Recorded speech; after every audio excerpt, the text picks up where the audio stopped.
ओम नमो भगवते वासुदेवाय नमः। नमस्कार। मैं ज्योतिषाचार्य वरुण प्रकाश ज्योतिष के आज के इस विशेष कार्यक्रम में आपका स्वागत करता हूँ। हमारे सनातन परिवार में, हमारे हिंदू धर्म में पितृपक्ष का बहुत ज़्यादा इम्पोर्टेंट रोल है, क्योंकि जो लोग जीवित हमारे साथ थे उनका हम मान सम्मान, इज्जत, खातिरदारी जो भी कर सकते थे सब करते गए। लेकिन जब वो स्वर्ग सिधार गए तब भी हमारा कर्तव्य उनके लिए खत्म नहीं होता है, समाप्त नहीं होता है। हमारा फर्ज है उनका तब भी उतना ही ध्यान रखें। लेकिन हर दिन की तरह वो हमारे साथ नहीं है, तो ईश्वर ने कुछ दिनों का एक पक्ष निर्धारित कर दिया है, कुछ दिन निर्धारित कर दिए हैं। ये लगभग 15 दिन का एक ऐसा दिन होता है जिसमें हम उन पितरों को जो हमारा साथ छोड़ के चले गए हैं, हमारे पूर्वज हैं, उनका हम श्राद्ध करके, पिंडदान करके उनका ख्याल रखते हैं।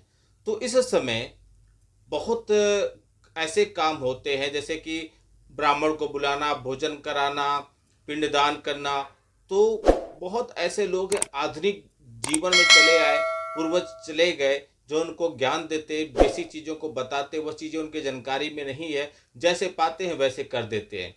तो मैं आपको इसमें कुछ खास चीज़ बताऊंगा कि इन चीज़ों का भूल कर भी इन 15 दिन न तो आप इस्तेमाल कीजिए, न ही ब्राह्मणों को इस्तेमाल कराइए आपके माध्यम से, न ही पितरों का पिंडदान कराइए या श्राद्ध दीजिए। अगर इन चीज़ों का आप इस्तेमाल करेंगे तो आपके पूर्वज तृप्त नहीं होंगे, अतृप्त होकर वापस चले जाएंगे और आपके ऊपर वह दोष लगा रहेगा। तो सबसे पहले समझिए पितृपक्ष के बारे में। सितंबर के महीने में पितृपक्ष की शुरुआत होती है। इस साल पितृपक्ष 7 सितंबर से 21 सितंबर तक रहेगा और पितृपक्ष जैसे ही समाप्त होगा तुरंत नवरात्रि का समय शुरू हो जाएगा। तो 7 सितंबर से 21 सितंबर तक पितृपक्ष का समय रहेगा। इस दौरान लोग अपने पूर्वजों की मृत्यु तिथि पर श्राद्ध करते हैं। इन लोगों के लिए, जो पूर्वज लोग चले गए हैं, उनके लिए मनपसंद, उनके जो पसंद का खाना था वह बनाते हैं। पितृपक्ष 15 दिन तक चलता है लगभग। यह भाद्रपद पूर्णिमा से अश्वनी अमावस्या की तिथि तक मनाई जाती है। इस अवधि के दौरान मुख्य रूप से पूर्वजों की आत्म शांति के लिए पूजा किया जाता है।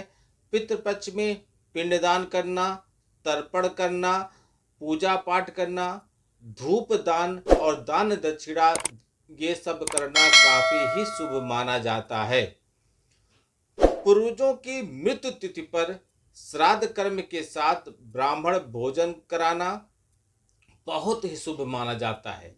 मानता है कि ऐसा करने से पूर्वजों की आत्मा को शांति मिलती है, साथ ही उनकी आत्मा तृप्त होती है। यह पिंडदान हर साल किया जाता है। इस पितृपक्ष के दौरान पूर्वज अपने परिवार को आशीर्वाद देने के लिए स्वयं धरती पर आते हैं, किसी न किसी रूप से आपके आसपास रहते हैं। पिंडदान के लिए सभी पितरों का जो उनके पसंद का खाना है वह बनाया जाता है और उनको भोग लगाया जाता है। लेकिन इस दौरान आपको कुछ सब्जियों को, भले उनको पसंद हो, फिर भी आपको नहीं बनानी चाहिए, अथवा वह उसको स्वीकार नहीं करेंगे। जैसे गोभी, हर प्रकार की गोभी, पत्ता गोभी, फूल गोभी, कुम्हड़ा, कहीं कहीं इसको कुम्हड़ा भी बोलते हैं। इन सब्जियों का न तो ब्राह्मण को खिलाइए, न ही पितरों को ग्रहण कराइए, अथवा आपके पितर जो हैं वह वापस चले जाएंगे अतृप्त होके, और वापस चले जाएंगे नाराज होके, तो आपके ऊपर दोष लग जाएगा। कुछ ऐसे और सब्जियां हैं जिनको आपको भी नहीं इस्तेमाल करना चाहिए, सेवन नहीं करना चाहिए, जैसे गाजर, सलजम, चुकंदर, अरबी, सूरन, जो कहीं कहीं ओल भी बोलते हैं। इन चीज़ों से दूर रहना चाहिए। सत्तू, मसूर और उड़द की दाल को भी पितरों को नहीं देना चाहिए। हो सके, संभव हो तो लहसुन और प्याज का भी इस समय इस्तेमाल मत कीजिए। कहीं कहीं ऐसा लोग बता देते हैं पूजा पाठ में कि लहसुन प्याज का इस्तेमाल नहीं करना चाहिए। लहसुन लहसुन और प्याज ये मांसाहारी भोज्य पदार्थ नहीं है, लेकिन ये तामसी है, गर्म है। गर्म होने की वजह से आपके अंदर में अजीब तरह की उत्तेजना आ सकता है, जोश आ सकता है।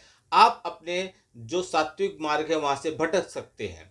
तो इसके वजह से लहसुन प्याज का इस्तेमाल करने से मना किया जाता है। इसलिए नहीं कि इसमें किसी तरीके का इस्तेमाल कर लिए तो हमारे पास दोष लग जाएगा। यदि आपका अपने शरीर पे, अपने कर्मों पे, अपनी इंद्रियों पर काबू है तो आप इसका इस्तेमाल कीजिए। यह जानकारी बहुत लोग तक पहुंचाइए। ऐसे ही बहुत आपको जानकारियां मैं समय समय पर दूंगा, देता रहूंगा। अभी नवरात्रि पर मैं आपको बहुत अच्छी जानकारी देने वाला हूं। यदि आप इस तरीके से ईमानदारी से जैसा मैंने बताया वैसा कर लेते हैं तो माता रानी का आशीर्वाद आपको निश्चित तौर पे मिलेगा। आपका दिन शुभ हो। भगवान भोलेनाथ का आशीर्वाद आप पे बना रहे। नमस्कार। जय श्री राम।